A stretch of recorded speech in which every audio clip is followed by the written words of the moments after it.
just to start off by saying, before I even get into the presentation, I never expected my biggest problems to be happening after my clinic. The entire time I pretty much had little to no problems, but in the last 24 hours, I actually had my Google Drive hacked and my slideshow was deleted.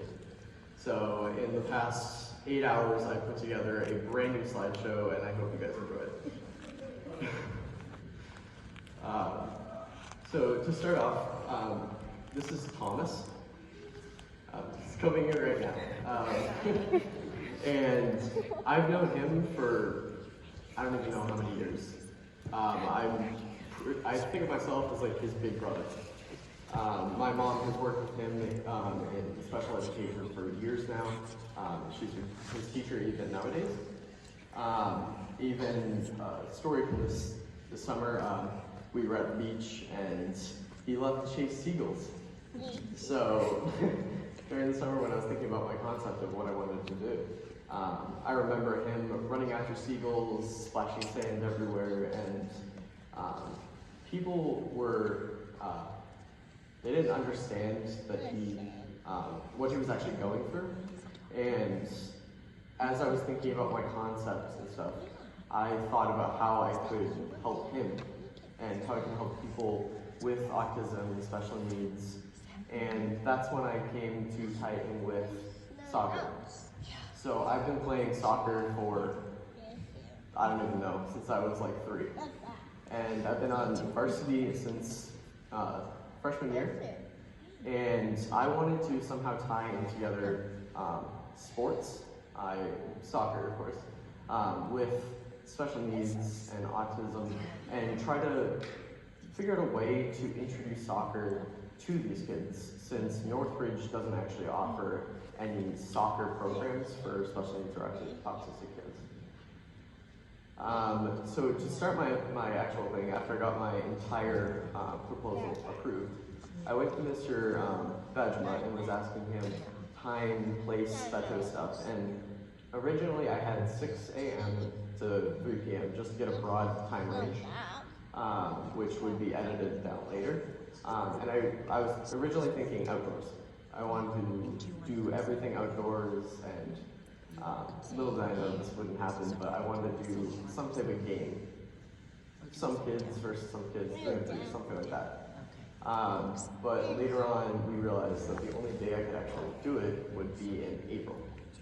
So we had to adjust for weather. And on this day, it actually did downpour, so thank God we actually got the indoor gym. So we got the Nehemiah Center gym reserved, and we were able to go from 8 to 1 p.m. And the first thing I had to do was come and get forms so I could actually continue my presentation.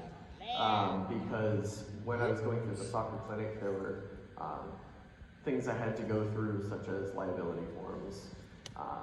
We have this permission form for the actual clinic. So Ms. Ravelli is my professional mentor, and she helped me do all these forms through Northridge, finding their forms and editing them and trying to figure out a way to adjust them into our clinic. So this one, all these forms were mandatory for the parents to actually sign, or else they wouldn't be able to participate just because of liability issues. So this one was a parent permission form. Once signed, they would actually be able to come to the event. Then we had another one, it was release forms. We had to to research my actual thing, I had to know what they had specifically. So I had to know what Thomas has exactly, what Dominic has exactly. And I had to research them individually, and this form actually allowed me to do so. The third form was the liability form, just making sure that WCS or myself weren't held liable for any injuries, any, pretty much just injuries. But, and then the fourth one, I think that was the fourth one.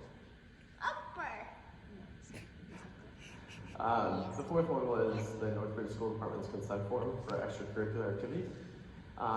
This would make sure the town wasn't liable for any injuries or anything that would happen during the actual event. And then the next was, when I was actually going through the forms, the business office let me know of the social perspectives for everybody who was interested in mainly trying to find somebody to work for them. And when they realized that I was doing autism and special needs soccer camp, they were immediately persuaded to come and talk with me. And Ms. Plord actually gave me contact information to contact them and see like what the job was going to be like, and I invited them to possibly be a sponsor. There were a few complications throughout the thing. They were very good at first with communication, but as time went on, it started to die out, and during the actual event, they told me they would send people to the event, some kids that they had that were around the same age range. But when the day came, they never saw the email, and eventually the event happened and they didn't end up sending anybody. And then the first thing I had to do to start shirts was to actually find like a logo. I had to figure out what the name of my event was going to be, the logo I was going to put on the shirts. And I came up with community goals. And I made sure that the O in goals would be a soccer ball to tie in the whole soccer aspect of my project. And the whole community part, I wanted to tie in awareness and try to make it a community basis and not just simply soccer team. So in this, I had Northbridge and WCS come together. And as you will see later, on my actual shirts, I'll have WCS logo and the Northbridge logo together, just symbolizing the connectivity of the two schools. So the shirts, the first person that I contacted was named Frank. He was very good at first, again, with communication. I didn't know that I needed to pursue him a little bit more and keep pushing him. But eventually, I did have to change and go to Think Local Printing. And they were able to take my design of community goals and take the two different schools and combine them together, and came up with this. So this is an actual t-shirt from the event that everyone wore. We had them for kids as well as adults, and the adults said staff on the back. That was the only difference. For food, I had to think about what we actually were going to serve, because it was a few hours that we were going to have them there. And we came up with like Chick-fil-A, Burger King, McDonald's, thinking more of chicken nuggets for the kids and maybe sandwiches for the adults. But in the end, later on I'll show you, we picked Chick-fil-A because they would later on sponsor and actually help out with the cost of buying all that food. During the event, we used some things. I'm going to show you pictures and just explain some of them. So the first one would be the balloons.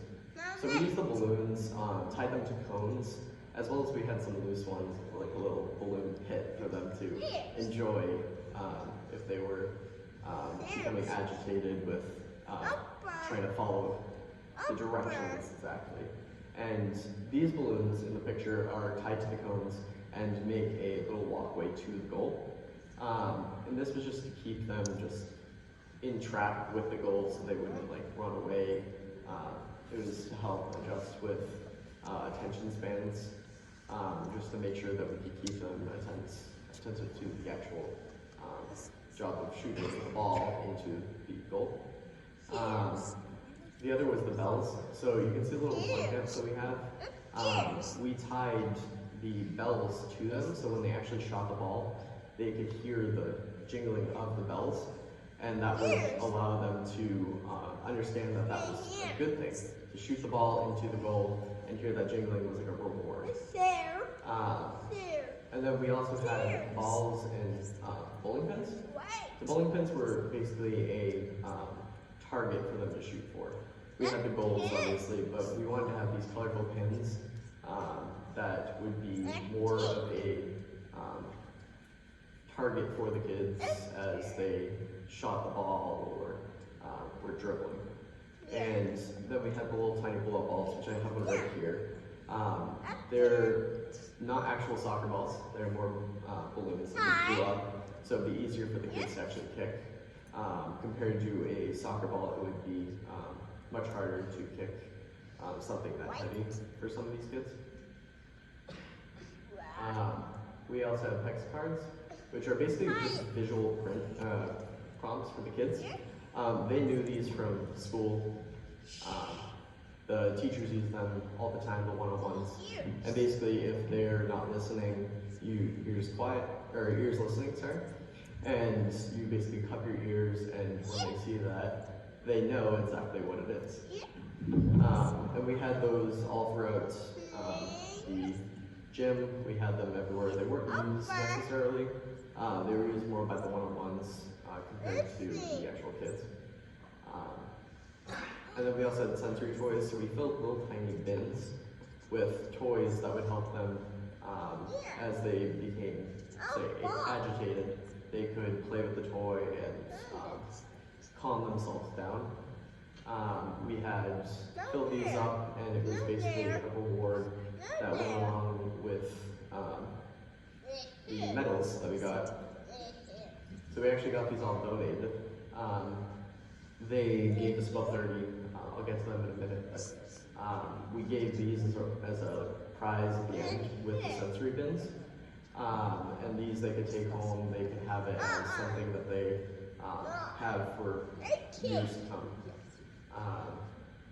So some of the sponsors that we had Chick-fil-A, which when we actually went to them and asked them for some type of contribution to pay for all the expenses for the food, they actually offered 50%. So they donated 50% of the food, which was a significant amount of money.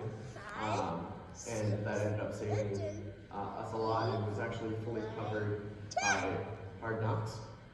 This is a local barbershop right down the street from the school, and they gave us a few $100s to finish covering the food expenses. So between the two of them, the food expenses were completely paid off. Crown Trophy was the ones that actually gave us the medals. We went to them, we were willing to buy them, and immediately he was like, I got it. And he gave us a giant box of 30 medals for the kids, and he was so happy to help out and wanted to help in the future as well if we ever did continue this yearly. The last one was Downey's Global Logistics LLC. They paid for all the shirts. We had close to maybe 90 shirts, adults and for the children.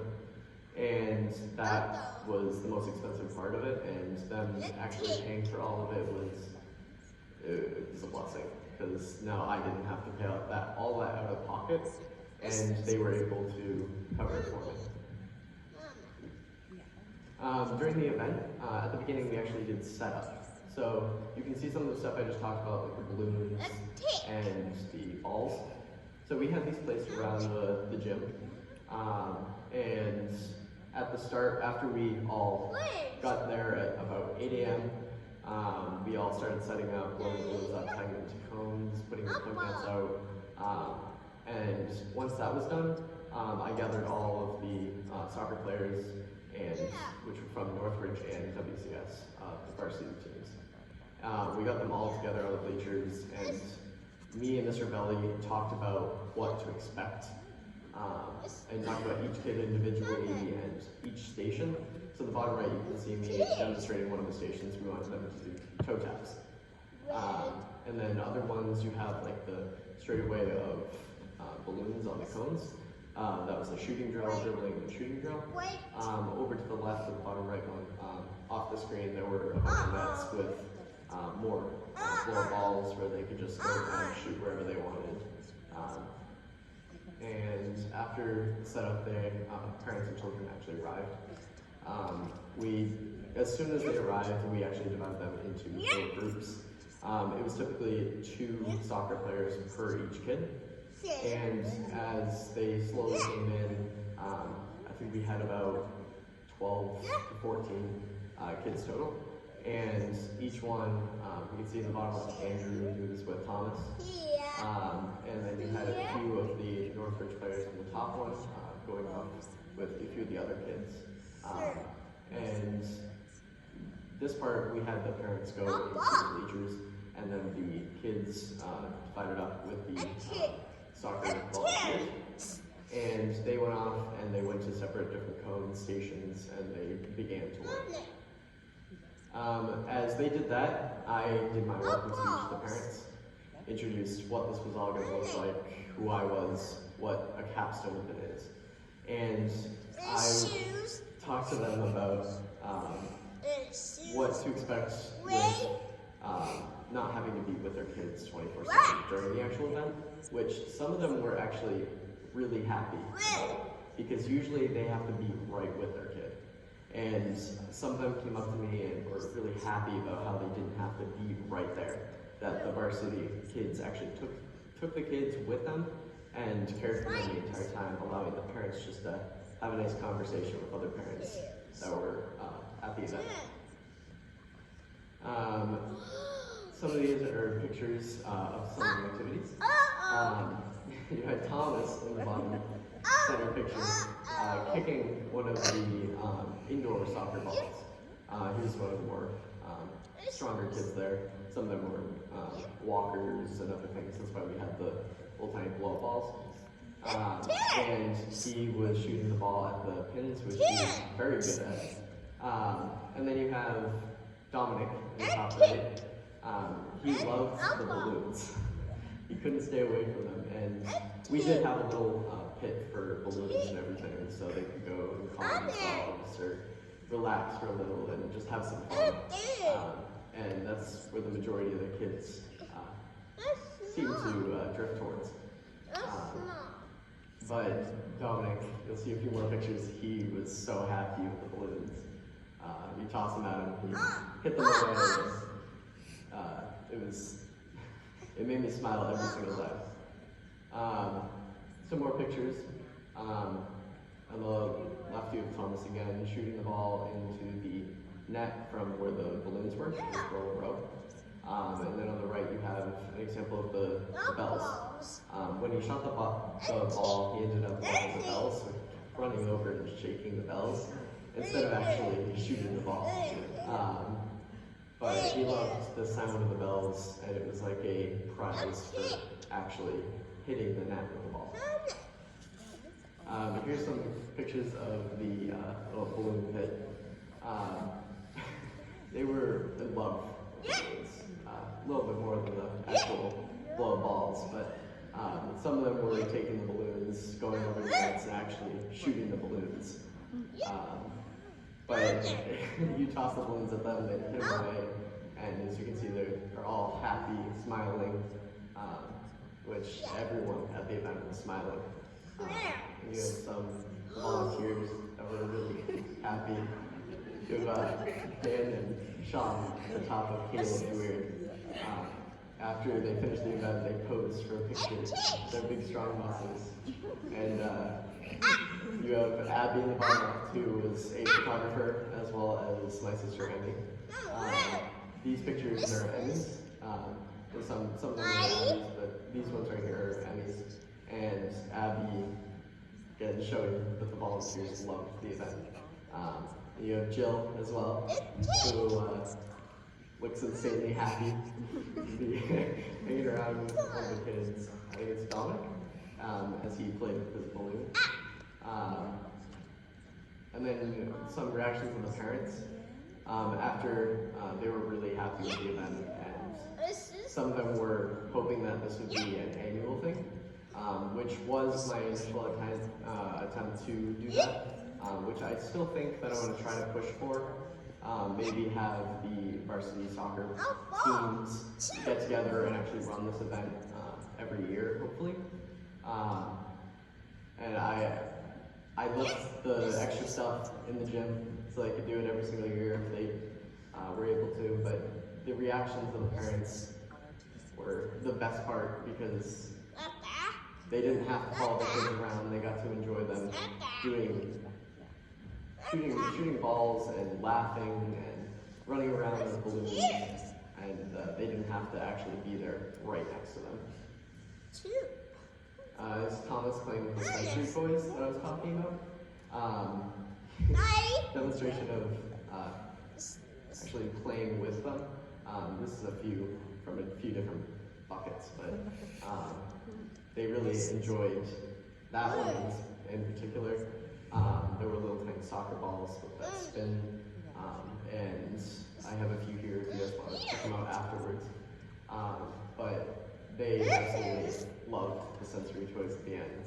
They were all playing with it while they had their food, and it was awesome that they were actually involved with the toys.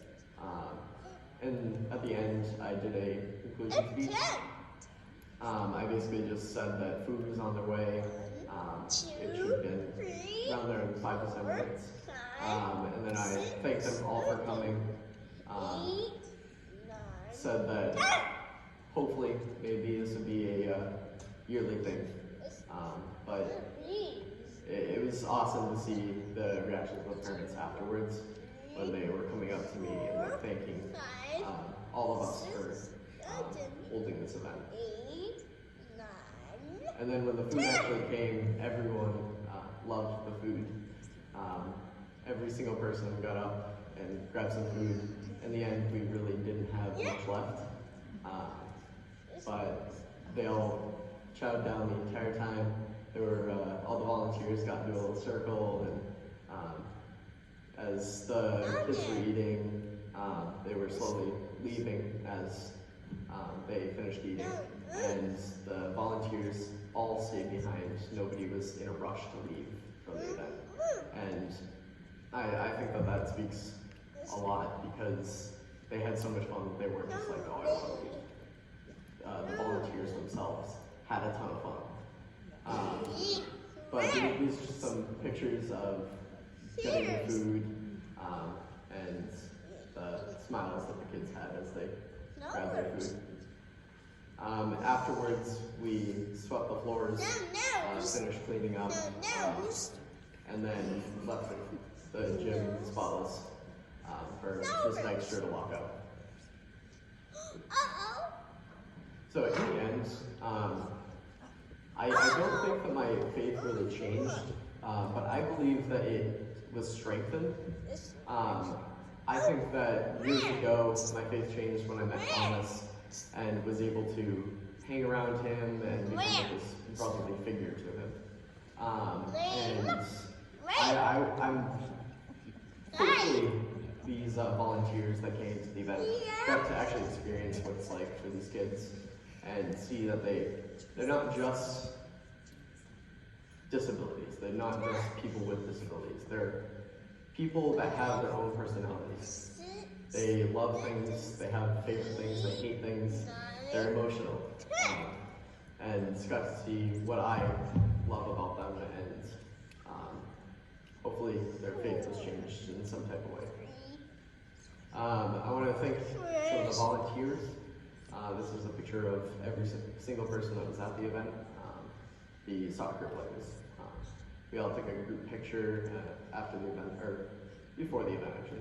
And I just want to say thank you. We also had my mentor, Mr. Belly, and the amazing one-on-ones that came to support in case anything did go wrong or anything. And they helped a lot with setting up and the cleanup at the end too. I just want to say thank you a lot for that. I also thank you to my family. They were the first ones there. They all came at like 7:30 in the morning, came, helped set up, get ready for the actual event, even though it was downpouring, they helped me bring stuff in. And they helped me become the person I am, as my mom was the one that actually introduced me to Thomas and got me involved with kids with special needs and autism. I also want to thank my mentor, Mr. Weird. He helped me with the points of being a father of somebody who has Down syndrome.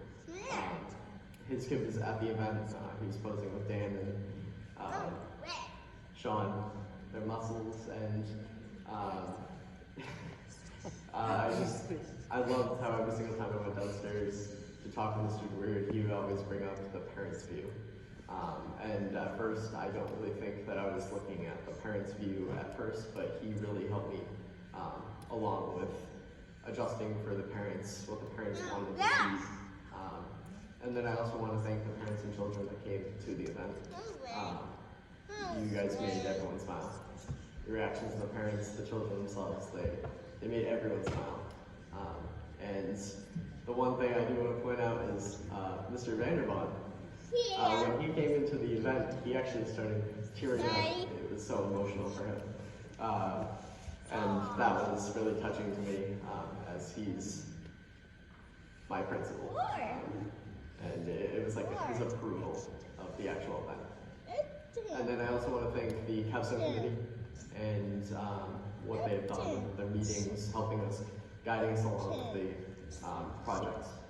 I also want to thank the sponsors for helping out with the cost issues and helping cover the expenses, the food, shirts, everything that pretty much made the event what it was. And that's all I have. Thank you guys. I will open up to questions right now. Joe? How many special needs students do you have at the event? I believe it was 12 to 14. Tell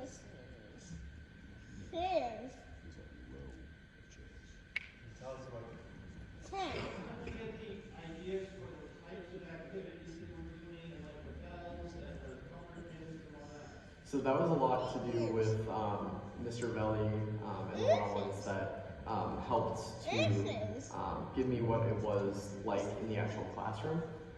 They deal with them on a 24-hour basis at school, and my mom works with them out of school, and Mr. Velli does too. Mr. Velli leads the whole classroom, and they helped with figure out what would actually keep the kids interested.